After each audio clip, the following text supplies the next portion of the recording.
செல்வராகவன் யுவன்னா அந்த combo hit, இது என்ன வித்தியாசமாக இருக்குது. வாடிவாசல் டிராப் அப்படின்னு நீங்கள் அவ்வளோ சீக்கிரத்தை சொல்லிட முடியாது. ஏன்னா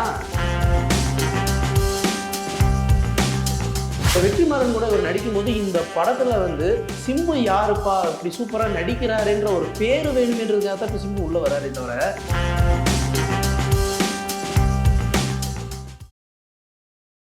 வணக்கம். இன்றைய சந்திப்பில் நம்முடன் இணைந்திருப்பவர் சினிமா விமர்சகர் உசிலை சிவபாலன் அவர்கள். வணக்கம். வணக்கம் சார். STR49 வெற்றிமாறன் சிம்பு கூட்டணி, அதை பற்றி எக்ஸ்க்ளூசிவ் தகவல்களை நீங்கள் தொடர்ந்து கொடுத்துக்கிட்டே இருக்கீங்க. இப்போ அக்டோபர் 4 ஒரு அப்டேட் வரும் அப்படின்னு கலைப்புலி தானு அவர்கள் வந்து வெளியிட்டிருக்காங்க. ஒரு சும்மா ஒரு ட்விட் மாதிரி. என்ன அப்டேட்டு, அது எப்படி, என்ன வரப்போகுது? ஆமாம் சார், அந்த ட்விட்டு உண்மைதான். அக்டோபர் 4 வந்து ஒரு முக்கியமான ஒரு இதுதான். என்னென்னா ஒரு ப்ரோமோ ரிலீஸ் பண்ணுற ஐடியாவில் இருக்காங்க. அந்த ப்ரோமோ நான் ஆல்ரெடி கொஞ்சம் பார்த்துட்டேன், எனக்கு வாய்ப்புகள் கிடச்சிது, நான் பார்த்துட்டேன். அந்த ப்ரோமோ வந்து அக்டோபர் 4 ரிலீஸ் பண்ண போகிறாங்க. STR மாதிரி இருக்கும். ஆமாம், ஃபர்ஸ்ட் லுக் மாதிரி ஒரு சின்னதாக ஒரு மேபி டைட்டில் அனௌன்ஸ்மெண்ட்டாக இருக்கலாம், மியூசிக் டைரக்டர் அனௌன்ஸ்மெண்ட்டாக இருக்கலாம். ஆனால் STR49 அப்படிங்கிற அந்த ஒரு வட சென்னை பேக் ட்ராப்பில் இருக்கிற ஒரு முக்கியமான ஒரு விஷயத்தை தான் வந்து அக்டோபர் 4 ஒரு முக்கியமான ஒரு அப்டேட்டு.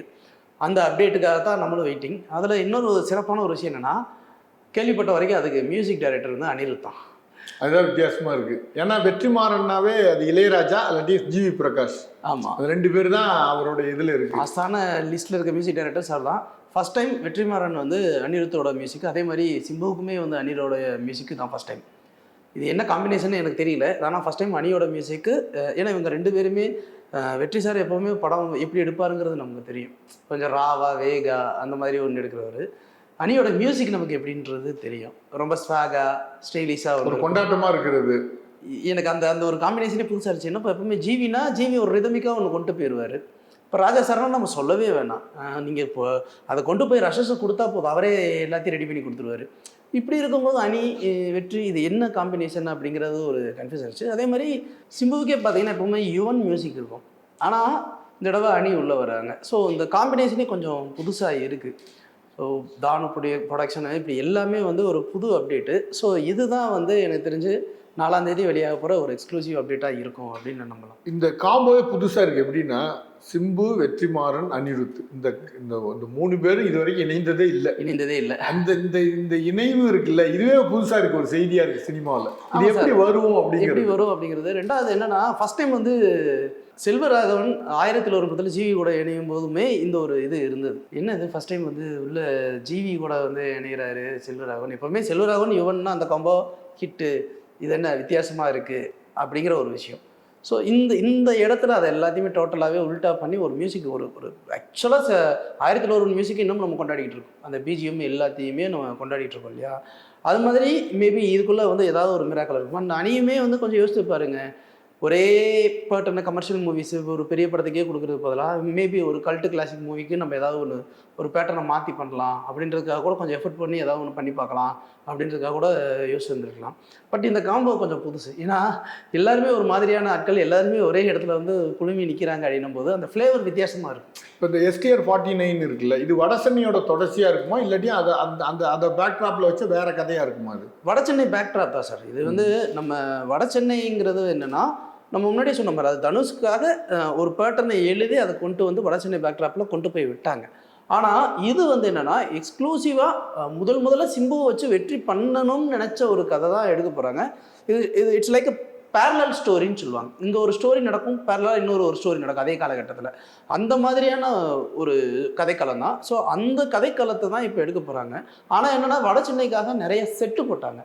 இப்போது நிறைய நேரம் இல்லை அப்படிங்கிற ஒரு காரணத்துக்காக என்ன பிளானில் இருக்காங்கன்னா, அக்டோபர் 4 வந்து இந்த ப்ரோமோவை ரிலீஸ் பண்ணிவிட்டு வெதர் சீக்கிரமாகவே முடிஞ்சிருச்சு, எல்லா ஒர்க்கும் முடிஞ்சிருச்சு அப்படின்னா தேட்டருக்குலாம் ரிலீஸ் பண்ணலாம், ஆர்எல்ஸ் யூடியூப்பில் ரிலீஸ் பண்ணலாம் அப்படிங்கிறது ரொம்ப கிளாரிட்டியாக இருக்காங்க.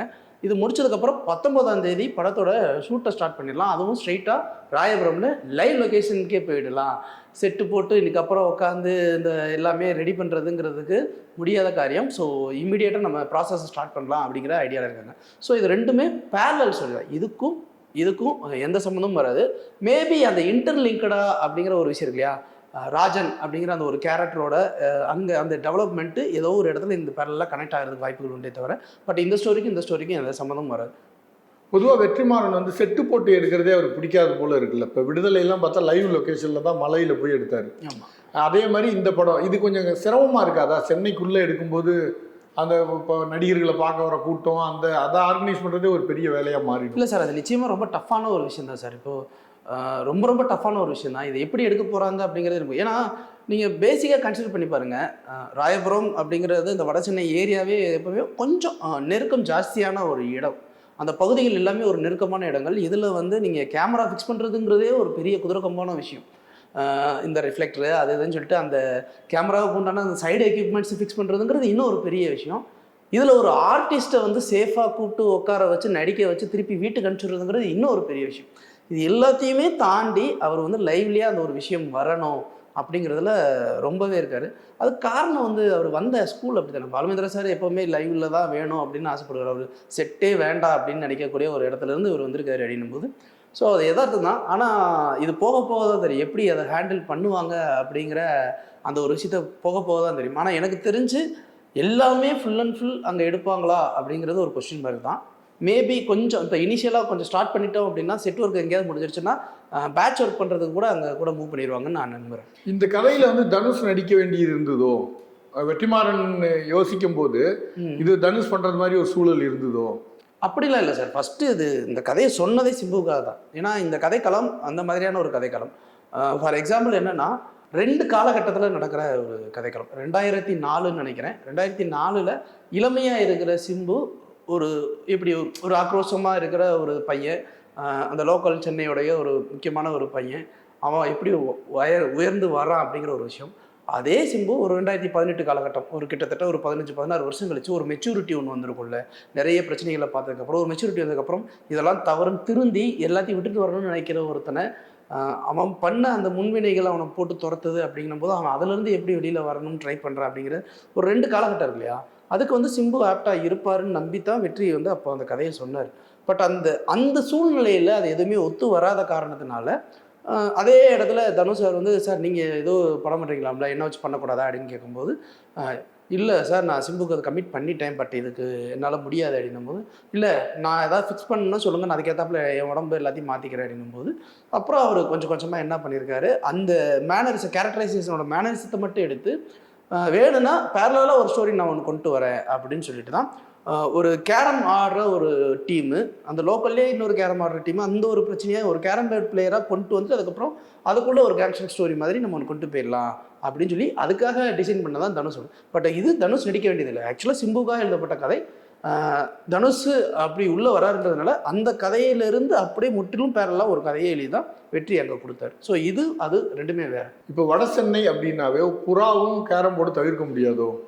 புறா வளர்க்குறதையும் கேரம் போர்டு பண்ணுறதையும் அது ஒரு அடையாளமாக இருக்குது. அது அடையாளம். ரெண்டாவது வந்து குத்துச்சண்டையும் ஒரு அடையாளமாக இருந்துச்சு. இப்போ அது இல்லை. அது சில புராதன சின்னங்கள் அப்படிங்கிற சில விஷயங்கள் அவங்க இதில் அந்த தொன்று தொட்டு பழக்கமாக இருக்கிற குத்துச்சண்டை, கேரம் போர்டு, இந்த புறா மூணுமே வட சென்னையுடைய இதாக இருக்குது. ஒரு பெரிய ஹாபி மாதிரி இருக்குது. ஆமாம், அது ஒரு பெரிய ஐடென்டிட்டி தான். அது இதோட பேக்ட்ராப்பாக மாறுது சினிமாவில். அதுதான் சார் வேணும். அந்த ஒரு யதார்த்தம் தானே நமக்கு வேணும். ஏதோ ஒரு படம் மச்சக்காரன்னு ஒரு படத்தில் மீன்பிடி திருவிழான்னு ஊரில் நடக்கும் தென் மாவட்டங்களில். அது வந்து என்னன்னா மீன்பிடி திருவிழாங்கிறது நம்ம ஊரில் இருக்கு. ஆனால் செகதியில் ஒரு மீன்பிடி திருவிழாங்கிறது ஒன்று நடக்கிற ஒரு விஷயத்தெல்லாம் அதில் காமிச்சிருப்பாங்க. ஒவ்வொரு ஊருக்குமே ஒரு கல்ச்சர் ஒன்று இருக்கு இல்லையா. அதை ஒரு பேக்ட்ராப்பில் ஒரு கதையை சொல்லும்போது அந்த கல்ச்சரையும் நம்ம கற்றுக்கிற மாதிரி இருக்கும். அதை தெரிஞ்சுக்கிட்ட ஒரு ஃபீல்டில் நம்ம அந்த கதையோட ஒன்றி பார்க்கவும். இந்த வாடிவாசல் ப்ராஜெக்ட் இருக்குல்ல, தானு தயாரிக்கிறாரு, சூர்யா, வெற்றிமாறன், இந்த கூட்டணி எப்படி இந்த ப்ராஜெக்ட் வருமா எப்படி சார்? அது வேறு வழி இல்லை, அது சொல்லத்தான் ஆகணும். வாடிவாசல் டிராப் அப்படின்னு நீங்கள் அவ்வளோ சீக்கிரத்தை சொல்லிட முடியாது. ஏன்னா இது ரெண்டுக்குமே வந்து ப்ரொடியூசர் யாருன்னா தானு அவர்கள் தான். இப்போ தானு அவர்கள் ஒரு படம் வராது அப்படின்னு அவர் அனௌன்ஸ் பண்ணிட்டாரு அப்படின்னா இது வியாபார ரீதியாக யார் ஒருத்தவங்க எந்த படத்தை எடுக்கிறாங்களோ அந்த படத்துக்கு ஏதோ ஒரு இடத்துல அஃபெக்ட் பண்ணும். அதனால் எப்போவுமே அதை சொல்ல மாட்டாங்க. ஆனால் 90% வாடிவாசல் வர்றதுக்கு வாய்ப்புகள் கிடையாது. மேபி அந்த வாடிவாசல் படத்தை கதையை வெற்றிமாறன் வேற ஏதோ ஒரு ஆக்டரை வச்சு கூட பண்ணலாமே தவிர சூர்யா வச்சு பண்ணுவாரா அப்படிங்கிறதும் 90% பாசிபிலிட்டிஸ் கிடையாது. ஏன்னா சூர்யாவுக்கு அடுத்து கண்டிப்பாக ஹிட்டு கொடுக்க வேண்டிய கட்டாயத்தில் இருக்கார். வணிக ரீதியான சினிமாக்குள்ள அதுக்கடுத்து அவர் வந்தால் அடுத்தடுத்து கொடுக்கணும். கிட்டத்தட்ட இப்போ கருப்புன்னு ஒன்று வருது இல்லை, கருப்புன்னு ஒன்று வருது. இப்போ கங்குவாக அவர் இழந்தது ரொம்ப அதிகம். ஜெய்பீம்ங்கிறது கதையை தாண்டி அதுக்கடுத்து வந்து அஞ்சானுக்கு பிறகு கங்குவா போட்டு துவைச்சி எடுத்துட்டாங்க, துவைச்சு எடுத்து வைரல் கண்டென்ட்டாக மாறிட்டது. அது கொஞ்சம் எக்ஸ்ட்ராவாக பண்ணது மாதிரி இருந்தது, விமர்சனமே ஓவராக இருந்தது. அது ஆக்சுவலாக என்ன தெரியுமா சார், அவங்க 3Dன்னு ஒரு விஷயத்த பண்ணாமல் இருந்திருந்தாங்கன்னா கங்குவா படத்தை எல்லாருமே பார்த்துருந்துருப்பாங்க. பிரச்சனை என்னென்னா 3Dயில் உட்காந்து பார்க்கும்போது கண் ஒருத்தர மாதிரியான ஒரு விஷயம். முதல்ல நம்ம காட்சியை தான் பார்க்குறோம். அந்த காட்சியை பார்க்கும்போது அவங்க பேசிக்காக 3Dலேயே படத்தை எடுத்திருந்தாங்கன்னு வச்சுக்கோங்க, நமக்கு அது கண் ஒருத்தாமல் இருந்திருக்கும். ஆனால் அவங்க 2Dயில் எடுத்து அதை 3Dயை கன்வெர்ட் பண்ண தான் முதல் தவறு. ரெண்டாவது தவறு என்னென்னா, நீங்கள் அந்த ஒரு கதையை சொல்ல போகிறீங்க அப்படின்னா அந்த கதையில் இருக்கிற அந்த பாஸ்ட் ஹிஸ்ட்ரியை ஒரு கதையை நீங்கள் சொல்லிவிட்டு அதுக்கு பேரலாக ப்ரெசன்ட் ஹிஸ்ட்ரியை பற்றி ஒன்று சொல்கிறீங்கன்னா நல்லாயிருக்கும். லிங்கா படம் தோற்றதுக்கு முதல் காரணம் என்னென்னா, லிங்கா படத்தில் வந்து இந்த டேம் கட்டுற அந்த இன்ஜினியர் ரஜினியை பற்றின கதை தான். ஸோ அந்த கதையை வந்து ஒழுங்காக சொல்லியிருந்திருந்தாலே இங்கே முடிஞ்சிருந்திருக்கும். அதுக்கு கிளை கதையாக வந்து அவங்க தாத்தா காலத்து கதை, இந்த டேம் கதைன்னு சொல்லிட்டு வேறு எங்கெங்கேயோ கொண்டு போனதான். ஸோ கோர் சப்ஜெக்ட் எதுவோ அதை நம்ம சொல்லாமல் அதை கிளை கதையாக கொண்டு போய் விட்டு நான் எதை பார்க்க வந்தோனோ அதை பார்க்காம மற்ற கதைகளை நான் போய் ஏன் பார்க்கணும் அப்படிங்கிற அந்த ஒரு விஷயத்துக்குள்ளே போனது தான் எனக்கு தெரிஞ்சு அதோடைய பெரிய மைனஸாக தெரியுது. ரெண்டாவது வந்து அதை பற்றி பேசின அந்த ஓவர் ஸ்பீச் இருக்கு இல்லையா, அதுவுமே ஒரு பெரிய மைனஸ் தான். ஸோ சூர்யாவுக்கு எப்போவுமே இது ஒரு பேக்ட்ராப், இது ஒரு மைனஸ் இருக்கா. அவர் கட்டாயம் கொடுக்க வேண்டிய கட்டாயத்தில் இருக்கார். இந்த இடத்துல வந்து இப்போ தானு அதை சொல்லிட்டாரு அப்படின்னா அது இன்னும் வேறு சிக்கல்களுக்கு உள்ளாக்கும். அப்படிங்கிறதுனால தான் அதை சைலண்ட்டாக வந்து மலையாள டேரக்டர் ஆவேசம் டேரக்டரோட வச்சு அப்படியே ஏதாவது ஒன்று பண்ணிவிட்டு அப்படியே மூவ் பண்ணிட்டு போயிடலாம் அப்படிங்கிற இதில் இருக்காங்க. பட் இந்த ப்ராஜெக்டை வந்து கன்சிஸ்டண்ட்டாக முடிச்சே ஆகணும் அப்படிங்கிறதுல, ஏன்னா வெற்றிக்குமே வந்து விடுதலை 2ல் வந்து ஒரு சின்ன சர்க்கிள். ஸோ அந்த சர்க்கிள் அவர் ஃபீல் ஒரு பர்சனலாகவும் ப்ரொடக்ஷனில் ஒரு சின்ன இது இருக்குது. 2 படம் டிலே ஆகுது, ஒரு படம் டிலே ஆகுது, ஒரு படம் வந்துட்டு அது அட்டர் ஃப்ளாப் ஆகிடுச்சு. அவர் அடுத்த படமே ஒரு பெரிய பிரச்சனையில் தான் நிற்கிது. ஸோ எல்லா இடத்துலையுமே வந்து அவர் என்ன சொல்கிறார், நிறைய கடன் வாங்கி பிரச்சனைகளை தான் நாங்கள் மாட்டிக்கிட்டு லாக் ஆகி நிற்கிறோம், கடையை சாத்திரன்னே சொல்லிட்டார் அந்த வார்த்தையை. ஆமாம். அப்போ வெற்றிக்குமே ஒரு வெற்றி தேவைப்படுது. ஸோ இங்கே சிம்புவுக்குமே என்னென்னா வேறு வழியே கிடையாது. அவருடைய STR 50 இருக்கு இல்லையா, அந்த 150 கோடி ரூபா ப்ராஜெக்ட் வந்து அவ்வளோ செலவு பண்ணி தமிழ்நாட்டில் மட்டுமே போட்ட காசை எடுக்க முடியுமானா முடியவே முடியாது. அது ஒரு பேன் இண்டியா படமாக நீங்கள் வெளியில் கொண்டு போகணுன்னா இந்த வெற்றிமாறன் கூட இவர் நடிக்கும்போது இந்த படத்தில் வந்து சிம்பு யாருப்பா இப்படி சூப்பராக நடிக்கிறாருன்ற ஒரு பேர் வேணுமென்றதுக்காக தான் இப்போ சிம்பு உள்ளே வராரே தவிர, இந்த படம் வெற்றி அடைஞ்சிருச்சு அப்படின்னா நம்ம அதுக்கடுத்து பிஸ்னஸ் வேல்யூ ஜாஸ்தியாகும் அப்படின்ற அந்த கணக்குள்ளே வரல. இந்த படத்து மூலமாக இவருடைய நடிப்பு எந்த அளவுக்கு அந்த ஸ்கேல் வெளியில் எக்ஸ்டெண்ட் ஆகுதோ அதுக்கப்புறம் இவர் வந்து இந்த படத்தை ரிலீஸ் பண்ணும்போது இது ஒரு பேன் இண்டியா படம், அவர் நல்லா நடிச்சிருந்தாருப்பா, சூப்பர் ஆக்டர்ப்பா அப்படின்னு சொல்லிட்டு எல்லா லாங்குவேஜ்லையும் பேசுவாங்க. அப்போ இவர் இந்த படத்தை ரிலீஸ் பண்ணுறாருன்னா இதில் அவர் என்னென்னலாம் இழந்தாரோ அது எல்லாத்தையும் ஃபில்ஃபில் பண்ணிடுவாருங்கிற அந்த ஒரு கேல்குலேஷனில் தான் இப்போ எல்லாமே நடந்துக்கிட்டு இருக்கே தவிர வேறு எதுவுமே. அதனால தான் அவர் ரொம்ப பொறுமையாக இருக்காரு. இவங்க 4 மாதத்தில் முடிக்கிறேன்னு வெற்றிமாறன் சொன்னார். 4 மாதத்தில் வாய்ப்பே கிடையாது, வாய்ப்பே ஆகலை. அது எப்படி இருந்தாலும் 1 வருஷத்துலேருந்து 1.25 வருஷம் 1.5 வருஷம் வரைக்கும் வெற்றிமாறன் படங்கள் அப்படின்னா அது அவருக்கே ஊருக்கே தெரியும். உட்காந்து ஆன் தி ஸ்பாட்டில் போய் இம்ப்ரூவைஸ் பண்ணி அதை ரீடேக் பண்ணி ரீஷூட் பண்ணி இந்த மாதிரி நிறைய வேலைகள் பண்ணுவார். எடிட்டிங்கில் உட்காருவார். அவருக்கு அது பெர்ஃபெக்ஷனாக வர வரைக்கும் அவர் உட்காந்து எடுத்துக்கிட்டே தான் இருப்பார். ஸோ அதை ஒன்றுமே பண்ண முடியாது. அப்படி இருக்கும்போது இப்போ சிம்பு மாதிரியான நாட்கள் உள்ளே வராங்க அப்படின்னா உடனே முடிங்க அப்படின்னு நம்ம ஃபோர்ஸ் பண்ண முடியாது. இதுதான் அங்கே சூர்யாவுக்கும் வெற்றிக்குமே நடந்த ஒரு பிரச்சனையும். ஸோ இந்த இடத்துல அதை பண்ண முடியாது. அதனால் வந்து வெற்றி ரொம்ப சிம்பு சார் ரொம்ப கிளாரிட்டியாக இருக்கார். என்னென்னா இது அப்படியே போகட்டும், எவ்வளோ நாள் ஆனாலும் பரவாயில்ல, எவ்வளவோ இழந்துட்டோம், 1 வருஷம் போனாலும் பரவாயில்ல, 1 வருஷம் போனாலும் பரவாயில்ல, இதை முடிச்சுட்டு இதுக்கப்புறம் அந்த ப்ராஜெக்டோடைய அடுத்த வீரியத்தை நம்ம பார்த்துக்கலாம் அப்படிங்கிறதுல அவர் ரொம்ப ஸ்டெடியாக இருக்கார். ஸோ அதனால் என்னென்னா இப்போது ஆக்டர் வைஸ் எந்த பிரச்சனையும் கிடையாது, எந்த ட்ரபுள் மேக்கிங்கும் கிடையாது. ஒரு காலத்தில் ட்ரபுள் மேக்கர் சிம்புன்ற பேர் இப்போ டோட்டலாக ஆப்போசிட்டே மாறிடுச்சு. இப்போது வெற்றி சைட்லேருந்து ஒரு இது இருக்கும். ஸோ இதனால தான் 4ஆம் தேதி அந்த ப்ரோமோ கன்ஃபார்ம்டாக வேறு ஒரு லெவலில் எலிவேஷன் கொடுக்கும் அப்படின்னு நம்புகிறாங்க.